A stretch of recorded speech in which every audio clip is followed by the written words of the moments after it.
Hi, my name is Dumisa Gatsha, and I am the founder of Success Capital Organization. My pronouns are they, them, there. And I think, day one was quite interesting. I came in asking myself, what is solidarity? And I think I've always told myself that solidarity is like sunshine. Everyone deserves some. But I think a lot of discussions from yesterday acknowledged that there are gaps. There's a lot of isolation, particularly amongst human rights defenders or in times of crisis, as we're seeing now with the different conflicts across the world, but also with the criminalization of a lot of individuals who identify as such as myself across the African continent.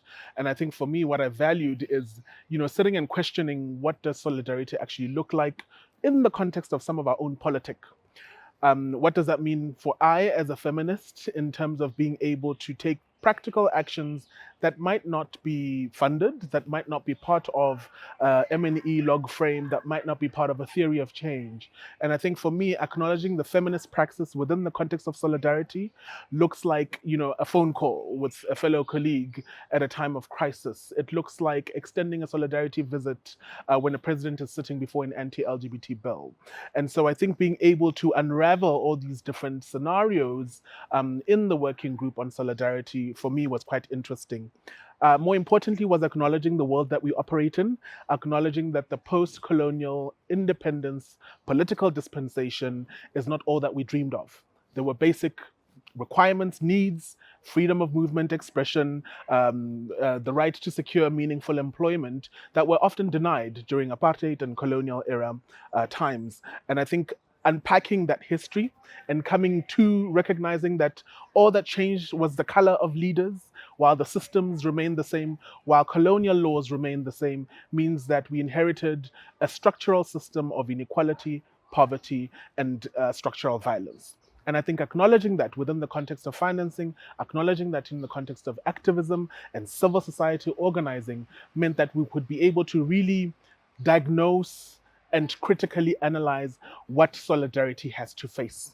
And those are the isms: colonialism, capitalism, racism, sexism. So I think it's working outside the norms. What I appreciated yesterday was the reminder that it's about people and we shouldn't be speaking to the framing of issues within our own development, philanthropy, civil society, industrial complex. So what does that mean? Storytelling. What does that mean? Sharing our experiences and harnessing from our diversity. And I think for me, what I came in this morning was asking myself, why is solidarity so expensive?